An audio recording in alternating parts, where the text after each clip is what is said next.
ओम शांति। 25 फरवरी 2023 बाबा के महावाक्य।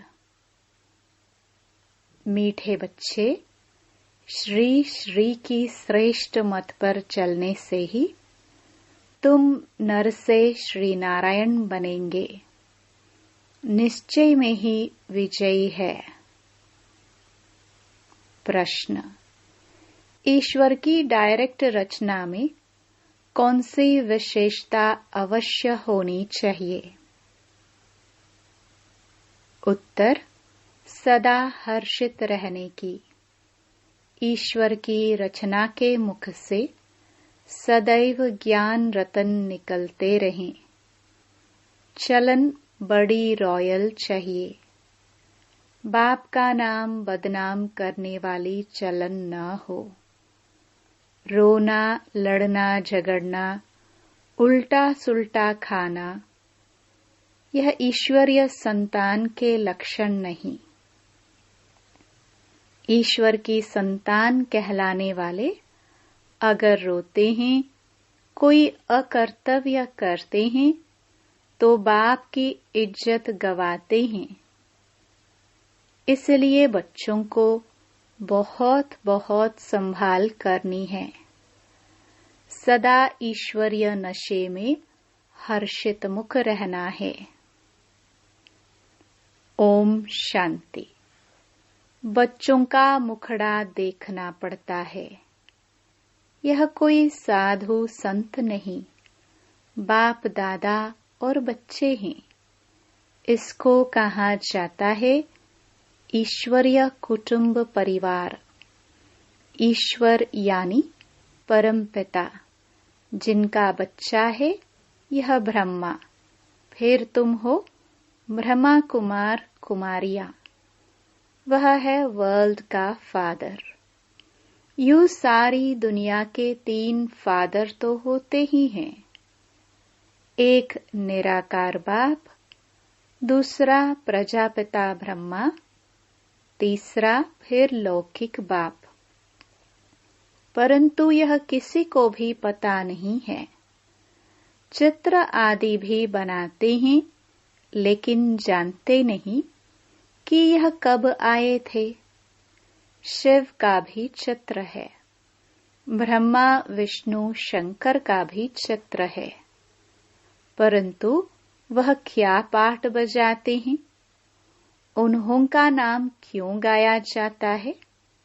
यह कोई भी नहीं जानते।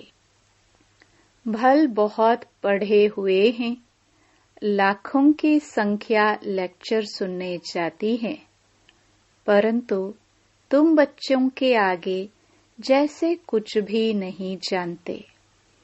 बिल्कुल ही तुच्छ बुद्धि हैं। बाबा आकर तुमको स्वच्छ बुद्धि बनाते हैं। तुम सब कुछ जानते हो। ऊंच ते ऊंच बाप है। अब नई रचना रच रहे हैं। नई दुनिया में नई रचना चाहिए ना। गांधी जी भी कहते थे, नई दुनिया नया राज्य चाहिए। भारत ही है जिसमें एक राज्य सतयुग में होता है। सिर्फ सूर्यवंशी लक्ष्मी नारायण का राज्य होता है, फिर चंद्रवंशी का राज्य होता है, तो सूर्यवंशी प्राय लोप हो जाता है। फिर कहा जाता है चंद्रवंशी राज्य। हाँ, वह जानते हैं कि लक्ष्मी नारायण हो करके गए हैं, परंतु कहलाएगा राम सीता का राज्य। तो ब्रह्मा कोई क्रिएटर नहीं है, रचयिता एक बाप है। शिव बाबा रचता आते हैं, आकर बतलाते हैं कि मैं कैसे नई रचना रच रहा हूँ। ब्रह्मा द्वारा तुम ब्राह्मणों को रच रहा हूँ, तो बाप से जरूर वर्षा मिलना चाहिए। यह थोड़ी सी बात भी कोई समझ जाए तो 21 जन्मों के लिए अहो सौभाग्य। कभी भी दुखी व विधवा नहीं होंगे। यह किसकी बुद्धि में पूरा नशा ही नहीं है बहुत सहज। गीत तकदीर जगाकर आई हूँ। ओम शांति। तुम आते हो इस पाठशाला में। किसकी पाठशाला है? श्रीमद् भागवत की पाठशाला।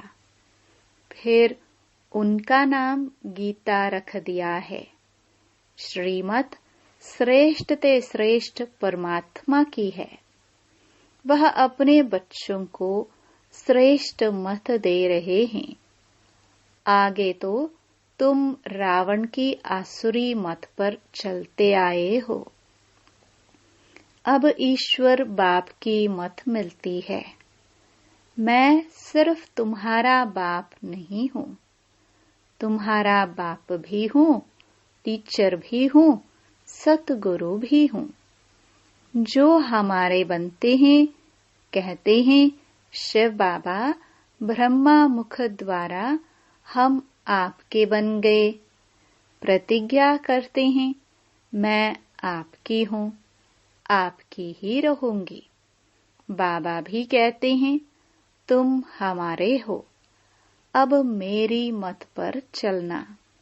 श्रीमत पर चलने से तुम सो श्रेष्ठ लक्ष्मी नारायण बन जाएंगे। गारंटी है।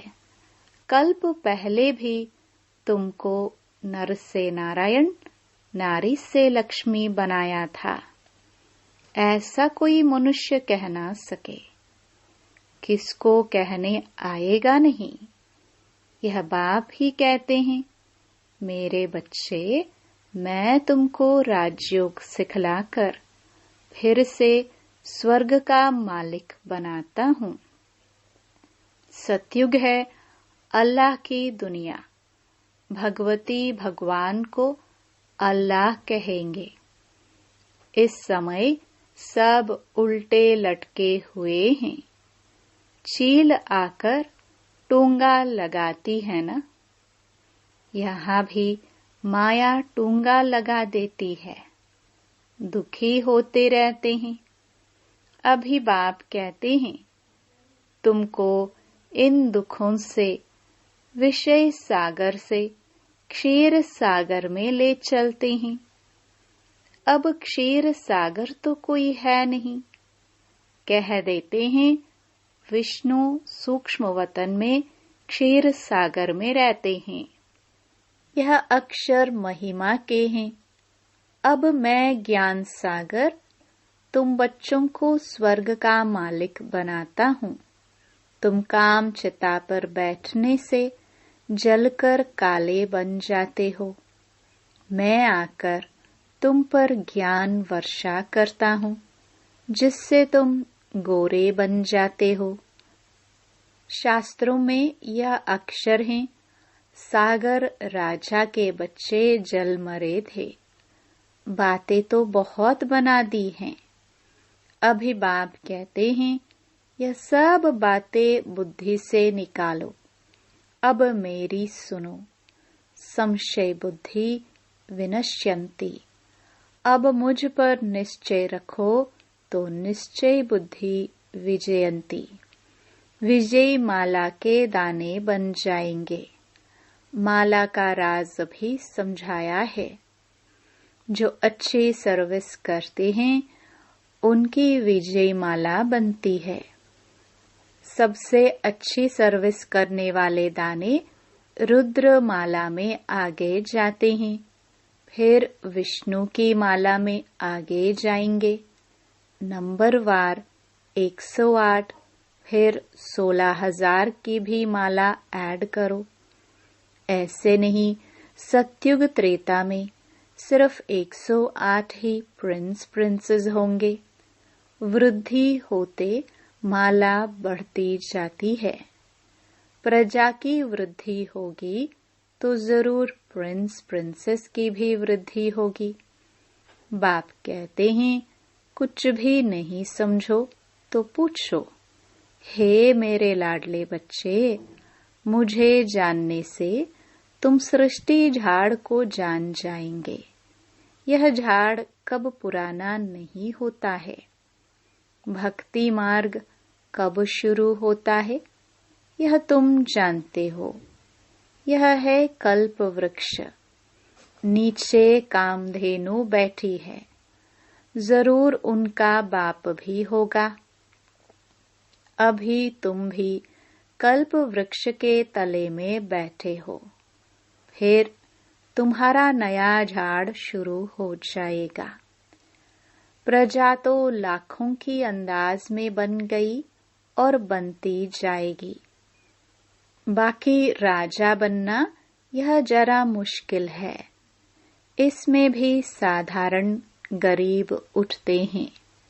बाबा कहते हैं गरीब निवाज मैं हूँ। दान भी गरीब को किया जाता है। अहिल्याए कुब्जाए पापात्माएं जो हैं, ऐसे ऐसे को मैं आकर वरदान देता हूँ।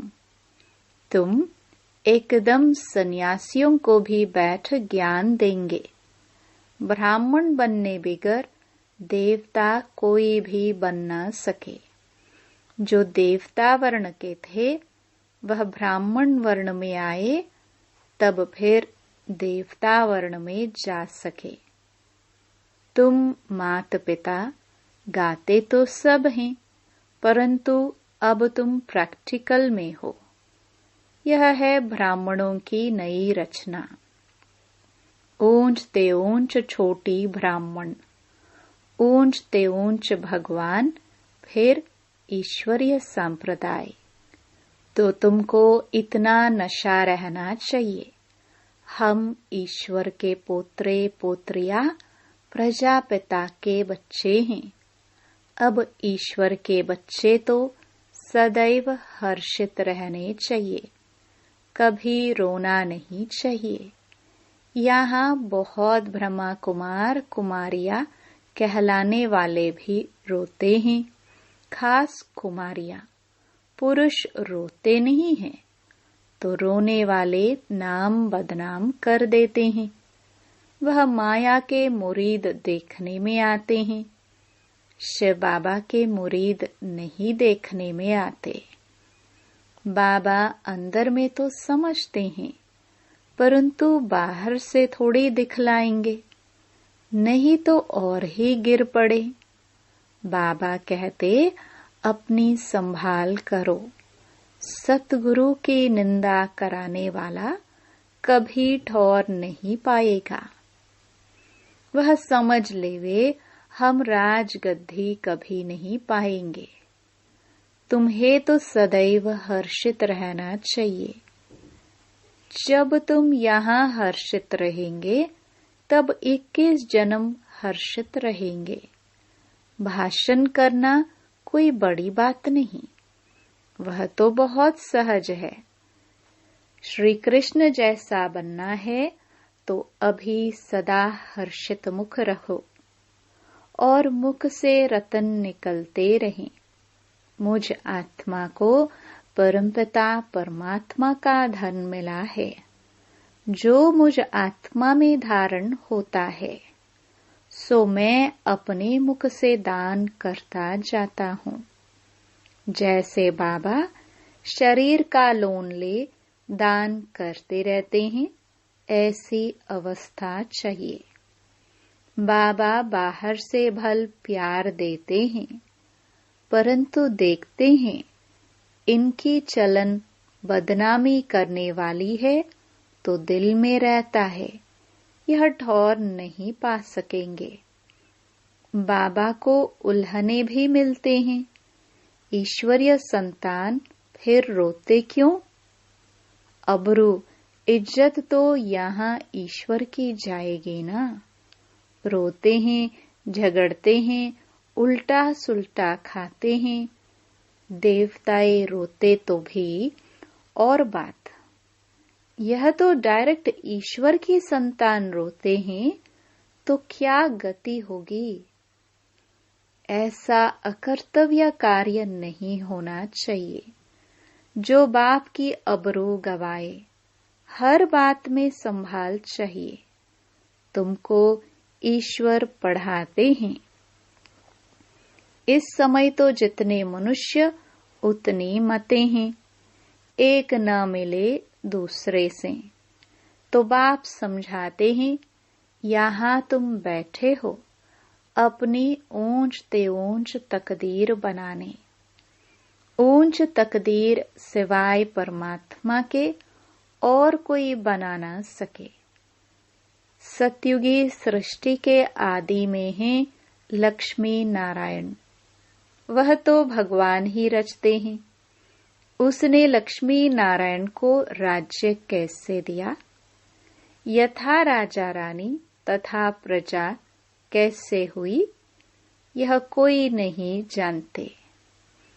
बाबा समझाते हैं, कल्प के संगम युग पर ही मैं आकर लक्ष्मी नारायण का राज्य स्थापन करता हूँ। बाप कहते हैं, तुमको राज तिलक दे रहा हूँ। मैं स्वर्ग का रचयिता तुमको राज तिलक नहीं दूंगा तो कौन देगा। कहते हैं ना, तुलसीदास चंदन घिसे। यह बात यहाँ की है। वास्तव में राम शिव बाबा है। चंदन घिसने की बात नहीं है। अंदर बुद्धि से बाप को और वर्षे को याद करो। मायापुरी को भूलो।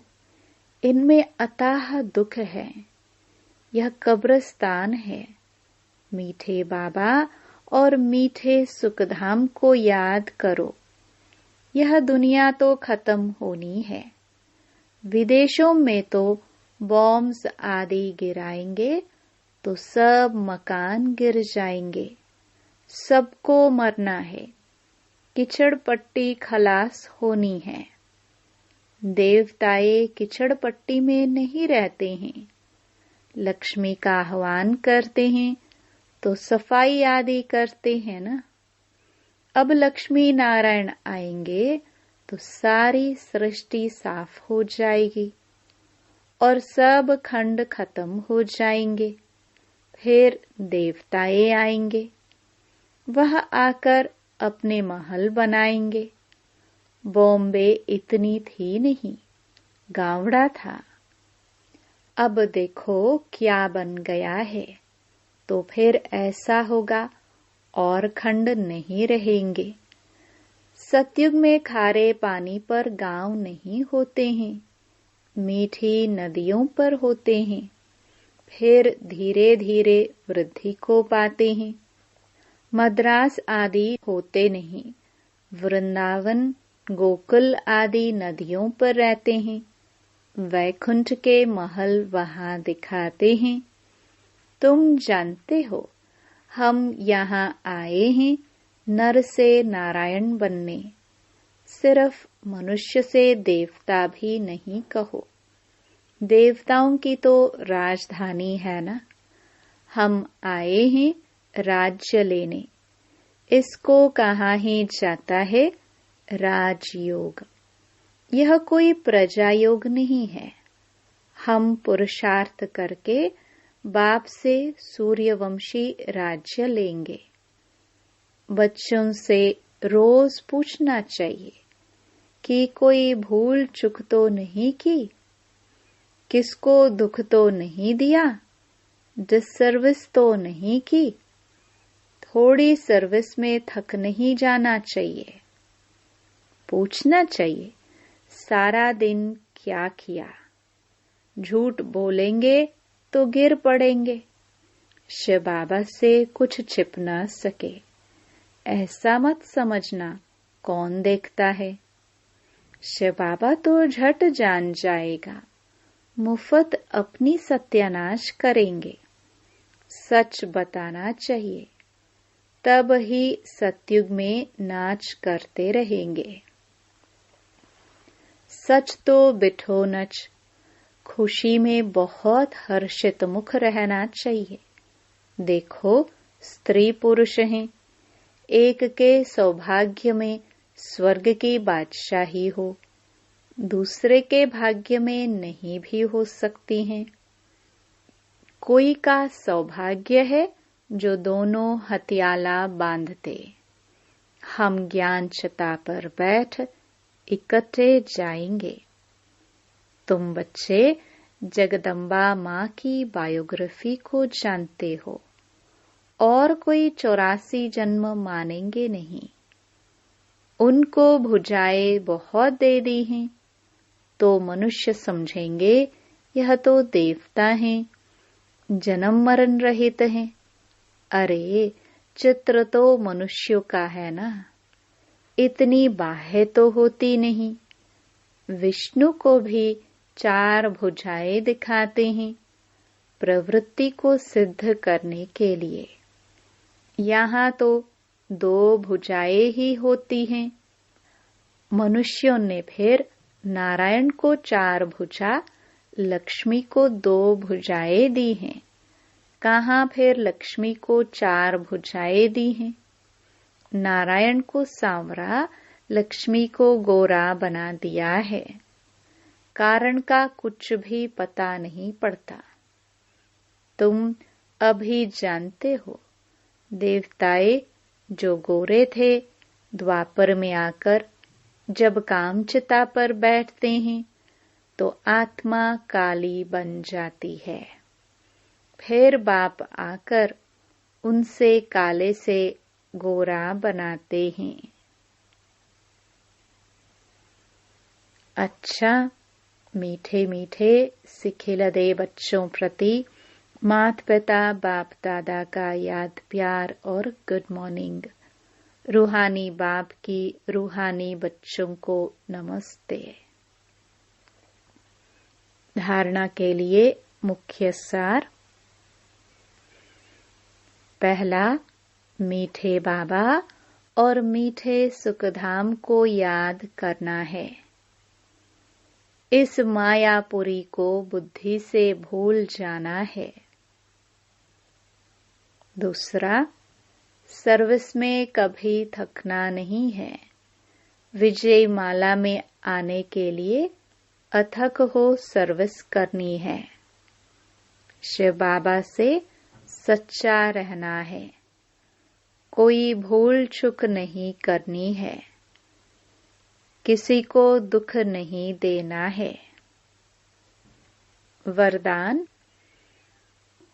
एक के पाठ द्वारा निराकार आकार को साकार में अनुभव करने वाले वरदानी मूर्त भव।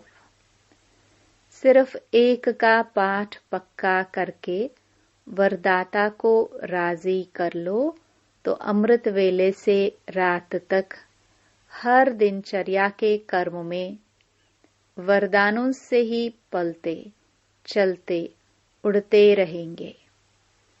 वह एक का पाठ है, एक बल, एक भरोसा, एक मत, एक रस, एकता और एकांत प्रिय।